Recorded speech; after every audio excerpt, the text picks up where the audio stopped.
kanyang ginamit niya yung kanyang dowsing rod ang pinagtutok niya rito at naka-recover naman siya.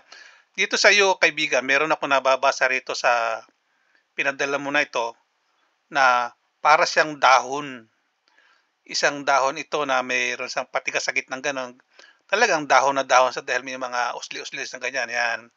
Yung mga patigas ng dahon, 'di ba, gumanyan siya, oh.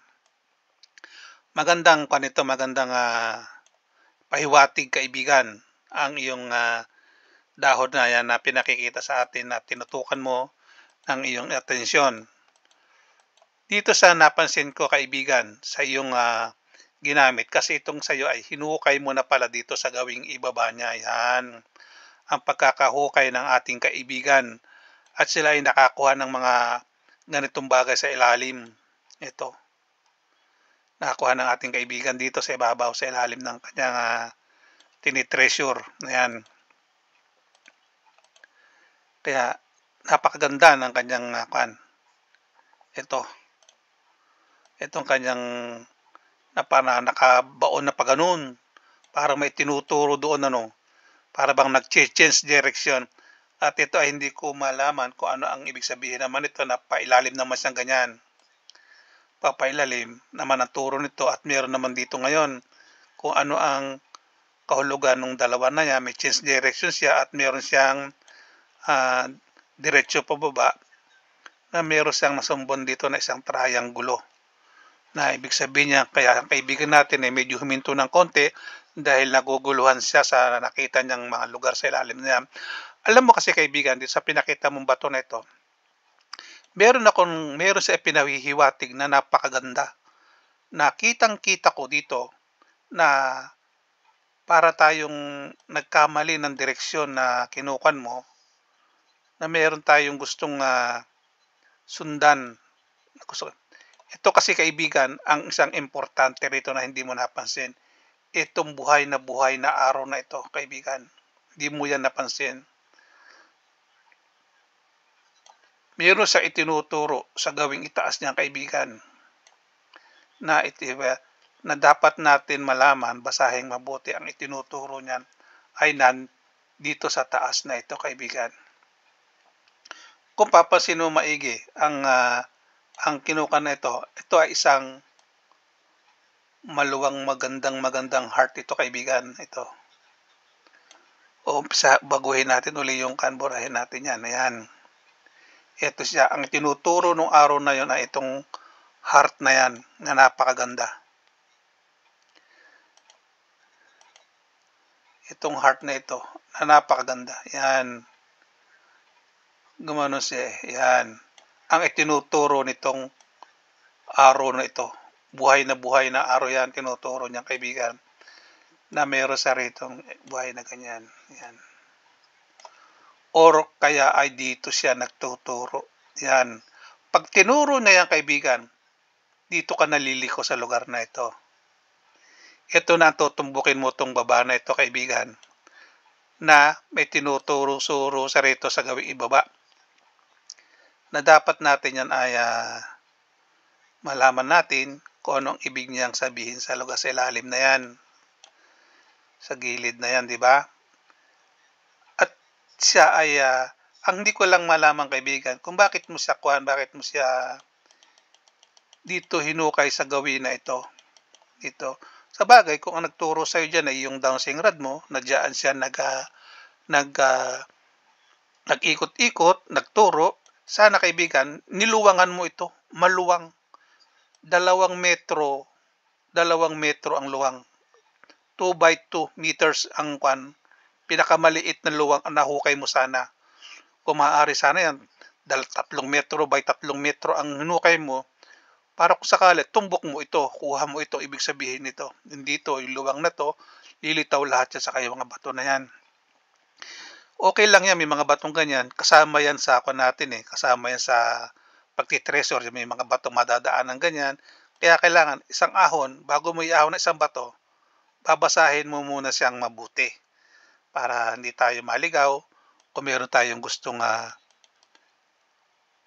pag-aralang mabuti na mga bagay na ganyan na hindi tayo maligaw.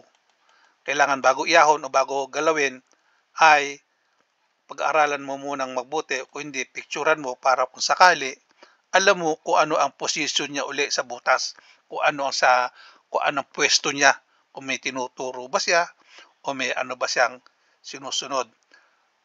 Tandaan mo kaibigan, ito tinuro ko sa iyo, meron kang arrow na napakita at meron siyang isang maliit na guhit. Ito, importante yan. Ito, ang kinuha nito, halimbawa, ito ay nasa 5 centimeter ang haba halimbawa nito, yung guhit na ito. Ibig sabihin ng 5 centimeter na yan, kaibigan, is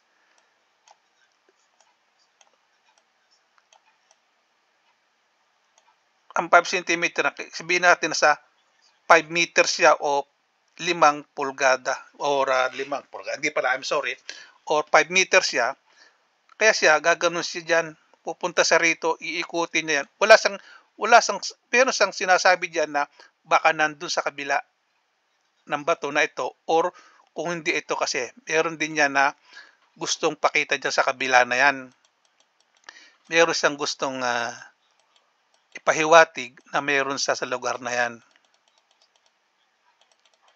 Kaya yan din ang ating hahanapin ngayon, yung lugar na yan, kung ano ang gusto niyang ipahiwatig doon sa araw na yun. Kasi yung araw na yun ay isang napakagandang araw, buhay na buhay.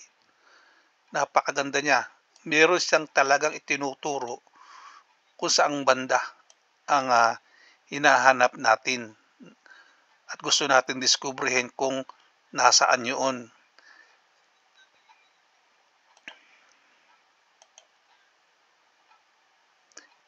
Ito kaibigan, ito yung isang kanya na isang anggulo niya na sinasabi kanina na nandito yung araw sa lugar na ito, yung araw kanina, na ito yung araw kanina sa lugar na ito.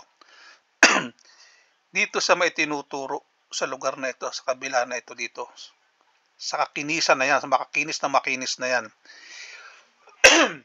Ang kagandahan niyan, kaibigan, itong pabagsak dito ay meron siyang para na naman siyang simpleng ilong na gumanon. Ayan. Kung babasahin mo itong may kuldit siyang ganyan, matalim yan. At ito kaibigan, yung sa dulo ng pinakapuno, doon ang puno nung dito ang puno nung dahon eh. Ito yung pataas, ito yung papaliit sa dahon na yan. Dito rin siya may tinuturo na bagay. Kumbaga, nandito yung sanga. Sa lugar na ito, nandito yung sanga ng kahoy. Kaya ito yung pinakadulo ng dahon na may tinuturo din dito. Kaya ganyan ang forma niyan. Matulis-tulis na ganyan. Yun ang isang kagandahan na itinuturo nitong dahon mo, kaibigan. Ayan. Nawala na. Ayan. At meron siyang ibig sabihin dito na mayroon siyang guhit na ganyan. Ayan. Ayan siya.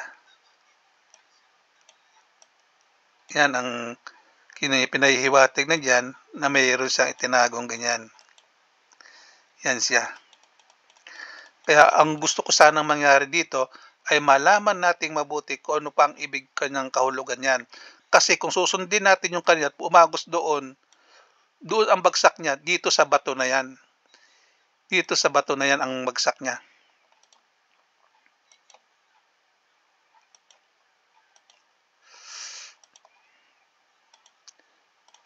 Dito ang bagsak niya sa bato na yan, dito sa lugar na yan.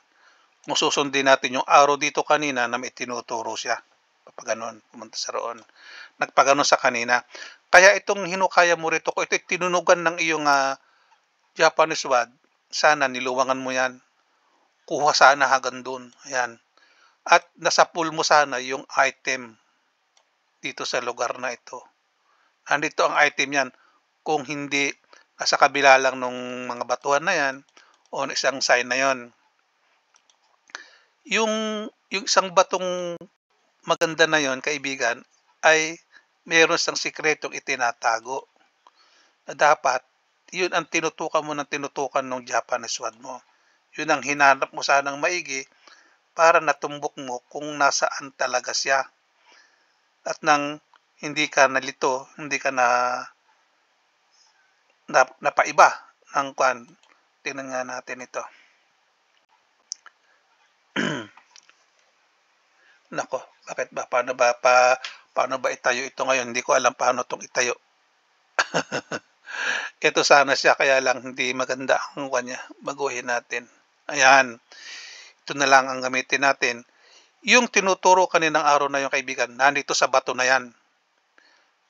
Nandito sa isang bato na ito ang tinuturo ng item mo. Nandito sa bato na yan ang tatago ng item na hinahanap mo. Kaya kung niluwangan mo ang turo mo, nandito siya sa bato na yan. Tanggalin mo itong bato na ito, nandito lang siya. Kung hindi, ito ang sinasabi nilang giveaway na nakatago dito. Dahan-dahanin mo tipakin mo ibabaw na yan. Tipakin mo dyan, tipakin mo yan. Kasi ito ay isang matigas na pyramid yan. Nagpapatunay na yan na isang pyramid na madaling kunin, madaling baklasin, madaling panin yan. Kaya pag yan ang tinira mo kaibigan, huling-huli mo yan. Saglit lang yan kasi ito, maangit yung kwan. Palitan natin ang kulay.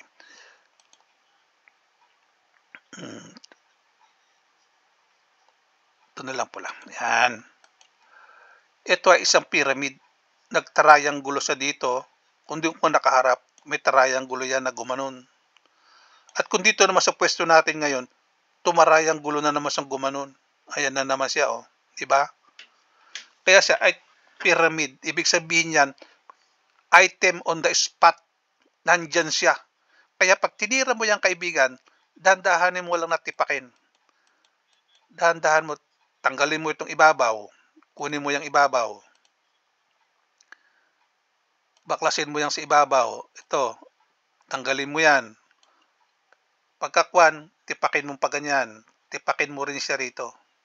Tanggalin mo ito. Pagkakwan, tanggalin mo ito. At pag yan ay natapak mo at wala dyan, 100% nandun sa ilalim. Nasa ilalim siya ng bato na ito. Nandito sa ilalim. Nasa pagitan siguro sa ng dalawang yan, kung hindi nasa ilalim sa mismo. Hindi sa lalayo dito kaibigan. At kung ito man ay meron siyang itinuturo diyan sa iyong pinagkuhanan ng triangle na yan, ang itinuturo niya kaibigan na item mo diyan is yung isang bato na tinuturo ng bato na nakahiga kanina na siyang nagbibigay sa iyo ng babala na sabi niya ay nandito ako. Yan, sabi niya, yung pinakita sa iyo kanina dito na araw na magandang araw na yan ay nandoon. Nandoon ako, sabi niya. Nandoon ako, sabi niya. Ito yung araw mo na yan ha. Yung araw na yan na mayroon siyang duwat dito na 5 cm ang haba niya na ibig sabihin nun mga 5 meters ang layo magmula diyan pero hindi natin susundin yan. Ang susundin natin ay yung pinakamatigas na tangkay ng dahon na ito na tinuturo ito. Yung pyramid na yan. Nandito sa IT, kahit dito ka pala pumunta, talagang bumabakas pa rin sa kanya na pyramid siya. Hanggang doon, puro pyramid pa rin oh, ang binabag sa kanya. Kaya kahit sigurado ko, pag nandun ka rin sa kabila, pag nandito ka rin yan, nakatayo, pyramid pa rin ang tingin mo dyan. Kaya 100% at ito yung kanyang mga ibig sabihin na may item, ayan no? 1, 2, 3, 4, 5, 6, hindi ko pa alam, hindi ko na mabilang yung iba, kung meron pa dyan. Kaya ito ang pag-initan mo. Sinsilin mo, dahan-dahan hanggang sa ilalim nito. Kung ang ibig sabihin nitong 5 cm na to, madadali mo ito sa 5 feet. 5 feet lang yan. Parang ganito kalalim sa binira mo na to. Kasi ang ginawa mo dito kaibigan sa iyo na ito, ang tinuturo nito ay doon. Sa ilalim nito. Huwag mo munang galawin ito. Babayaan mo muna at delikado yan. Mapupunta ka lang doon sa trap. Ito ang pinaka-trap niya ngayon, yung batong malaki na yan. Baka madali ka pa ng bato na yan. Kaya ingat lang ng kaunti. Huwag mo munang pakailaman ito. Kahit na dito tumutunog yung Japanese sword mo, 'wag mo munang pakialaman. Ang kunin mo muna kaibigan ay itong parte na ito, ang tirahin mo ha. Yan tayo nakakasigurado na maganda ang kahihinatnan mo pag yan ang tinira mo ng gusto. Dahil yan ang tinuturo ng gamit mo, tinuturo ng arrow. Ang arrow na ito ang pinaka-the best diyan, yan ang arrow na yan na nagtuturo sa'yo. Ito lang ang iingatan natin, ano, kung masira. Yan, ito rin, sa bato mo na yan, yan din ang nagturo sa bato mo. Ito. Yan din ang tinuturo niya, yung item mo na yan. Ito. Yan din, ang tinuturo niya rin ay ito. Ganyan ang paghanap niyang kaibigan ha. At saka ito, ang linya niyan, yan din ang tinuturo niyan. Pagsasalubong yan, nandito lang siya sa parte na yan. Kaya bulat-latin mo na ng buo yan para masigurado ka. Okay ka kaibigan, wag mong sisirain ang sign na ito. O ang bato na ito, wag mong sisirain ang bato na ito. Dahil nandito ang buhay mo sa bato na yan. Ito lang ang pakailaman mo yan. Yan lang ang kukunin mo ngayon. Huwag ka nang sisira ng iba. Yan lang ang kukunin mo ngayon mga kaibigan. Tandaan mo ha, basta't lagi ka mananalangin sa Diyos amang makapangyarihan sa lahat na ibigay sa iyo ang hinahanap mo at sapagkat yan ay para sa kinabukasan ng buhay mo, ng anak mo hanggang sa buong kamag-anak at kamamilya mo. Maraming salamat kaibigan. Napakaganda ng area na ito. Yan ang isang tunay na kaibigan. Maraming salamat sa iyo at sa inyong lahat. Thank you. Sa ang ating mga subscribers dyan, kailangan may subscribe, mag-like para tayo ay maka-ahon-ahon ng konti. Thank you. Maraming salamat.